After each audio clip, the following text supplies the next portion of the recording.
Welcome back to my another blog. আজি গৈছিলোঁ ৰাঙাপাৰালৈ। বহুত দিন ধৰি শুনি আছিলোঁ তাতে বোলে ধুনীয়া বুদ্ধিষ্ট মনেষ্ট্ৰী এখন আছে। তাকে ভাবিলোঁ আজি গৈ আহোঁগৈ। দুপৰীয়া প্ৰায় 1টামান বজাতে আমি পাইছিলোঁগৈ তালৈ। যেনেকৈ বেলেগৰ মুখত শুনিছিলোঁ টেম্পলখনৰ কথা, সঁচাই তেনেকুৱা টেম্পলখন। বহুত ধুনীয়া, লগতে পিচফুলো।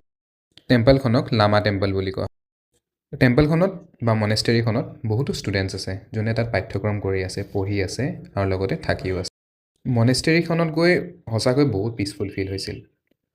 তেজপুৰৰ ইমান ওচৰতে ইমান ধুনীয়া এখন মনেষ্ট্ৰী আছে, আগতে জনা নাছিলোঁ, বাট জনাৰ পিছত গৈ সঁচাই বহুত আপ্লুত হ'লোঁ মই। চাৰিওফালে শান্ত পৰিৱেশ, লগতে মন্দিৰখনৰ ভিতৰৰে হওক বা বাহিৰৰে হওক আৰ্কিটেকচাৰ শলাগ ল'বলগীয়া, অতি প্ৰশংসনীয়।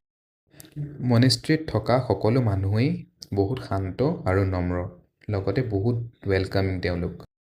তেজপুৰৰ ওচৰে পাঁজৰে থকা সকলো মানুহকে ক'ব বিচাৰোঁ যে আপোনালোকে এবাৰ গৈ আহিব ৰাঙাপাৰাৰ সেই মনেষ্ট্ৰীখনলৈ। খুবেই আপ্লুত হ'ব আপোনালোক সকলো। বহুত শান্ত পৰিৱেশ। আজিলৈ ইমান।